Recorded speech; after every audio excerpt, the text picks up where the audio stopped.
If you're new in town or just new to this whole podcast thing, you're tuning in to Law by Night, the podcast that discusses all things vampiric with no fear of breaching the masquerade. In this episode, we shall review the Chicago Folios, a sourcebook, The Vampire the Masquerade Fifth Edition. I shall present my thoughts and opinions on its presentation and mechanics to help you better decide whether this is the sourcebook for you.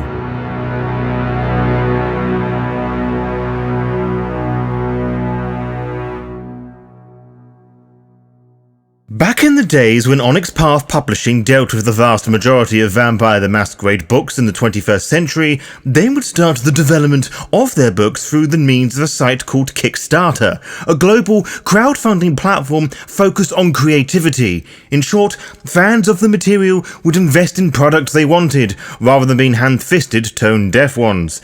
Anyway, one of these crowd-funded books was Chicago by Night 5th Edition, the V5 update to the original Chicago by Night source books. This was actually Onyx Path Publishing's third time pitching a Chicago by Night book. They had previously pitched one for 20th anniversary edition of Vampire the Masquerade, and one for the cancelled Onyx Path Publishing made Vampire the Masquerade 4th Edition.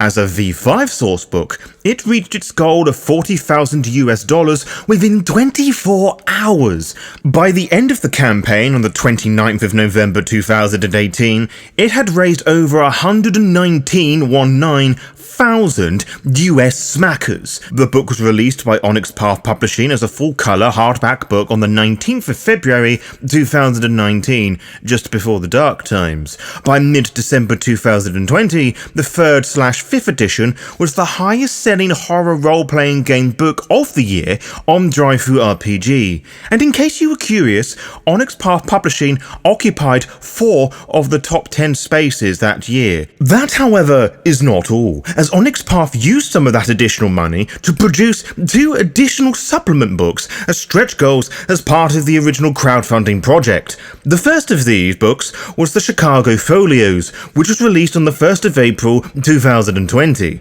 The average Joe may know that this is the first Onyx Path V5 NPC book, which may put off a lot of fans simply for that fact and will not need such a book. But is that claim actually true, or are there more secrets to be found in V5's world of Chicago? But before we do that, here are the rules to the Law by Night book reviews.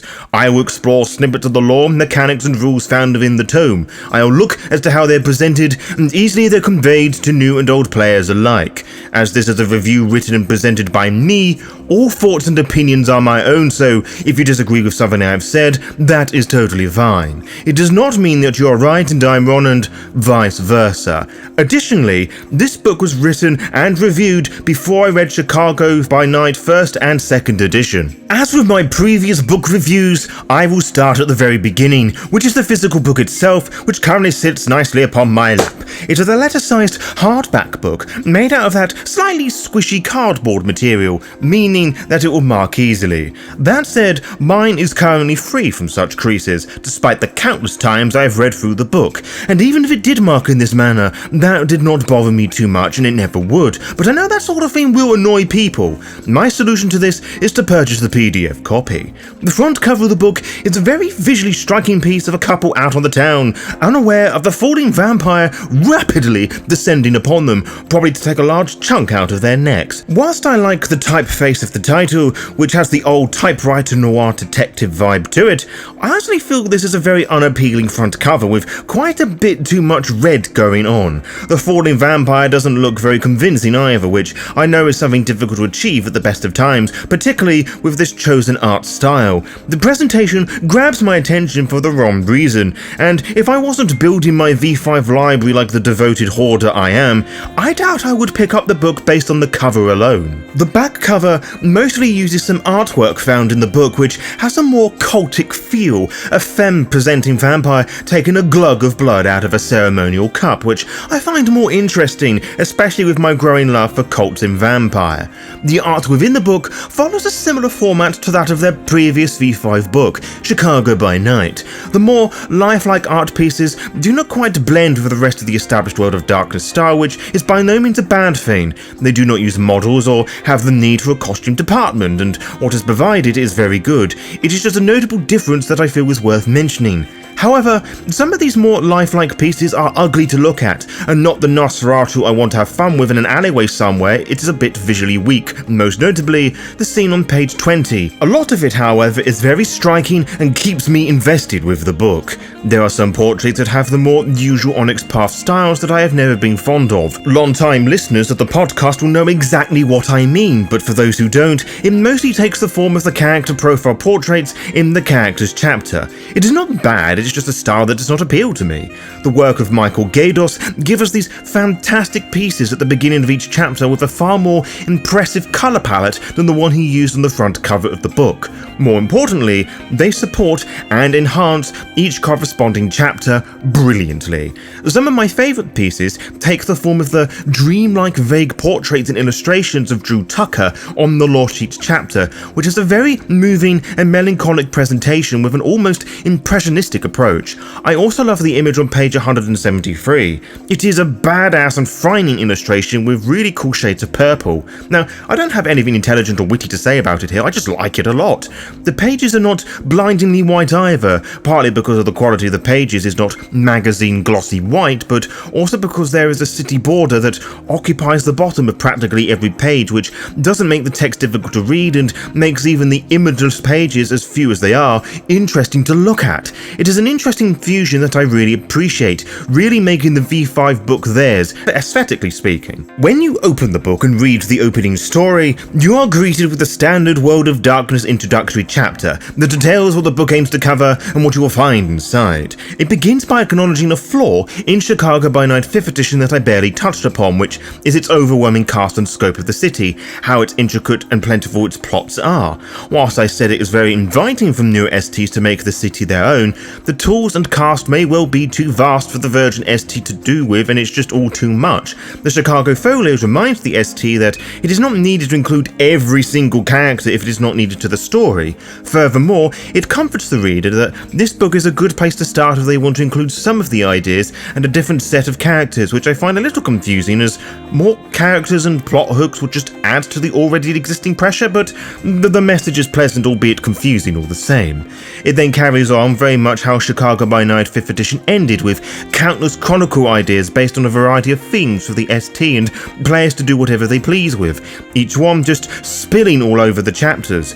Every idea presents the cast what happened and what could happen, as well as the focus attribute, physical, social and mental, i.e. the sort of game it will probably be. Some even have NPCs. Not a single one failed to grab my interest, and all of them are easy to adapt to non-Chicago based games with a bit of tinkering.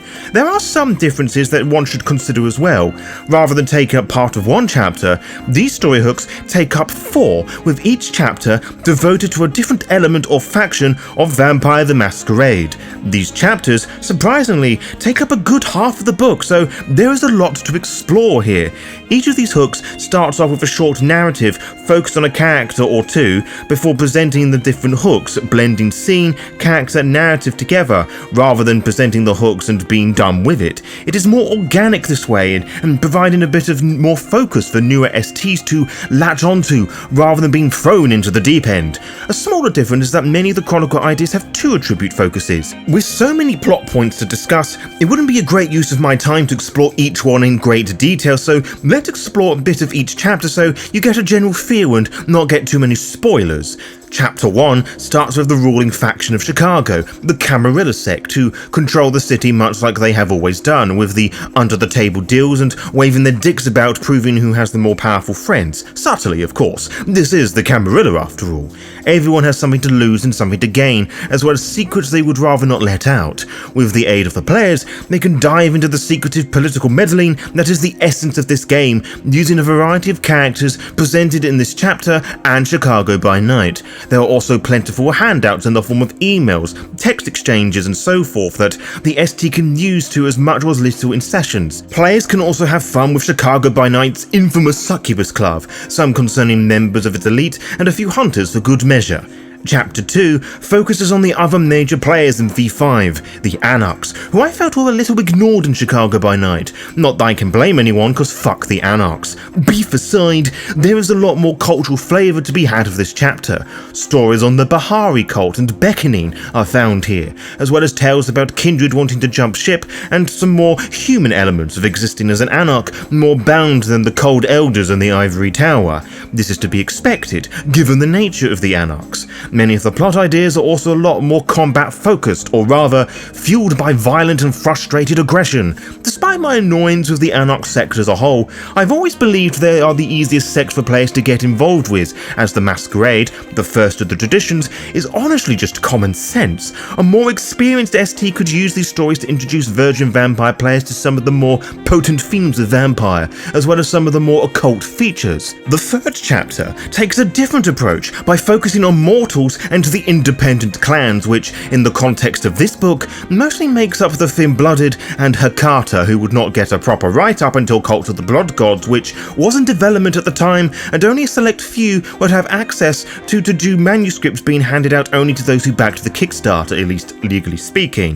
This is not so much of a problem now, but the inclusion of the Hakata at that point is a little odd, especially as the only Oblivion power available to them were the ones focused on the La Sombra. It also goes against the less is more approach talked about in the introduction. But I digress. The chapter is really devoted to the first Light Hunters, the first batch of Second Inquisition hunters to stir up shit amongst the kindred of 5th edition World of Darkness, presenting many a sinister plot of varying levels of danger, presenting the hunters as twisted bastards as well as curious sickos, which is a lot more than I would have got out the future Second Inquisition book. And this one isn't ableist and racist either. Who would have thunk? Whilst being the shortest of the 4 story hook chapters, this one was the one that intrigued me the most, as these ideas were the most original out there that made me pause and think how I can include some of these ideas in my own stories.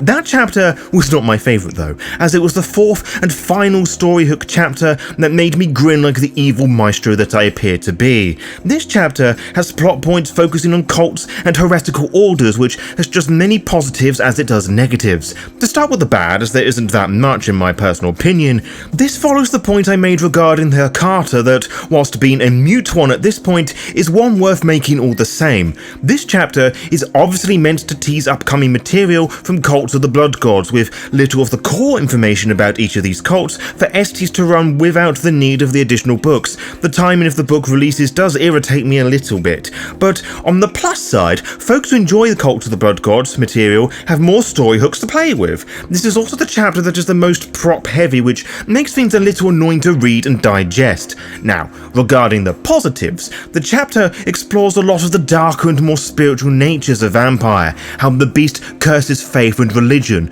as well as the physical things it touches. The chapter alone makes it a great bridge between Cult of the Blood Gods and Chicago by Night, which, alongside of the previous chapter, makes it one of the more customizable of the bunch. This chapter stands out by the beginning with a brief content warning where the story ideas may not be suitable for all groups, which they certainly are not. Whilst it is not the most expansive of content warnings in D5 books, it is certainly the least patronising and most genuine, as happiness can only be gained through open lines of communication. There are also a couple story beats around the Sabbat, or rather a Ventru anti-tripu that was genuinely enjoyable to read and not watered down vague horseshit like the entirety of the future V5 Sabbat book, and that is already taken into account the weird handling of the Sabbat in V5. Now we reach the main portion of the book, or rather the bit you know about what the book will cover, which is the many NPCs pertaining to all the available clans at the time, which is all bar the Zemutzi, Ravnos, Salubri and Hakata. The list is expansive and each one provides some sort of threat to someone somehow, while some introduce some of the cult elements from the previous chapters, some with greater effect than others. The legendary Al Capone makes a return too, which I have to say, someone who had no idea about the gangster and what they did in the original Chicago by Night books at the time, I wasn't terribly impressed with what I read here, as I honestly found it boringly vague. I found the 2 Nosferatu characters being different and engaging, particularly Salt, allied to the Church of Set, the one Banu Hakim character that was part of the Mithraic Mysteries. Each character is presented in very much a similar way to Chicago by Night before it, and various V5 books by Onyx Path after it.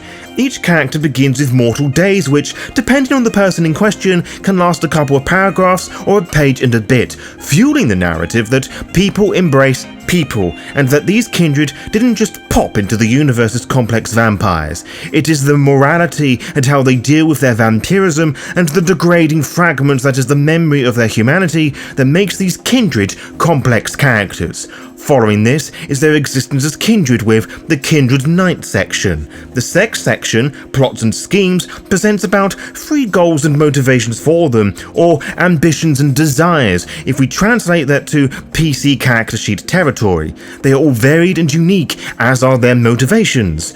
Also detailed are kindred relationships, vampires that they are associated with, encouraging the STs to spend more of their money on older legacy books and the other V5 books Onyx Path have created, which is both a blessing and a curse. My favourite section of these characters are the sections titled Whispers, which are a trio of rumours associated with the K-Knight in question that are just sweet, delectable goodies for the ST to devour. Om nom nom nom nom nom nom. You could create whole chronicle ideas around some of these ideas alone. Finally, before their character sheet is presented, is the Mask and Mind section, which is filled with the character's description and behaviour, so STs know how to roleplay said characters in their sessions. The final 2 chapters are the small ones, and the chapters that most players would rush to first, as they have the mechanics and powers. Chapters is the Lore Sheets chapter, which has 12 unique ones associated with Chicago and the neighbouring Milwaukee area, and not easy to expand into the areas not associated with those, for the most part, but it is possible. Being a contact or descendant of a particular vampire does hold strong political merit across the seas or neighbouring states, which its introduction does not encourage, less patronising than the V5 Player's Guide would later do. Then again, nothing was as rude as that book's inclusion of lore, Vampire Arcana. The final chapter has some blood sorcery rituals for anyone who is interested in the rituals of Chicago and Milwaukee chantries, my favourite of these being Protein's Curse, which is very much connected to that thick bat I mentioned at the beginning of the review. All these sorceries are brutal and effective, with write-ups so engaged that the entire plot points could be focused on them alone, whether it is a one-shot or a short chronicle or campaign. Curiously and also depressingly, the chapter mentions the Zamitzi in the chapter's introductory paragraphs as practitioners of blood sorcery, which is just very upsetting to read, as we could have some really interesting takes on their codonic sorcery had Onyx Path been able to hold onto the rights to make more V5 books after their Cult of the Blood Gods line, or rather had it snatched away by Paradox Interactive, who clearly preferred their fleshy draconic landlords with holding problems and lovers of Funko Pops. Cringe-worthy marketing directions and embarrassing community manager tweets aside, the Chicago Folios really surprised me. As I said earlier on, I expected a book on NPCs, much like Children of the Blood, which came after this, but I bought and reviewed it before the purchasing of this book. Oddly, it's the character portfolios that provided some of the weakest portions of the book, which isn't to say that they weren't good. They were excellent even. It is just that everything else around it and added far more to the world building of the Chicago of the World of Darkness. The Chicago Folios at times feels like a book where they put the bits that they couldn't fit into Chicago by Night into its own book. On the one hand, this is a good thing because Chicago by Night 5th edition was a chunky boy. On the other hand, having things separated out like this allows this book to breathe into its own entity. This book, however, is far more than that, serving as a valuable piece of the NEST's library and tools to weave and interpret plot hooks and lines. However, I do not feel it has a lot of use for most players, and there is very little reason for them to use this book outside of a few specific circumstances. Even with the excessive bending of the lore sheets outside of Chicago, those rituals are pretty powerful and hard to come by. If, however, you are a player and are super keen, it would probably be worth said individuals purchasing the PDF, which is something I hate to say, but hey ho, shit happens. And for those of you who are new to the Lore by Night brand and the reviews I occasionally do, I do not do out of 10 scores because they are subjectively pointless. One person's 10 out of 10 is another's 3 out of 5 stars, which is another's minus 42 out of 100, so I shall rate this book Auspicious Meetings out of 10, as that is just as helpful as a proper out of 10 score. To be kept updated, follow the Lore by Night VTM Twitter and Instagram pages to find out when we upload each episode. You can also find out by subscribing to the YouTube channel and clicking on the little bell, and you'll be immediately notified when the latest episode is live. Until next time, farewell.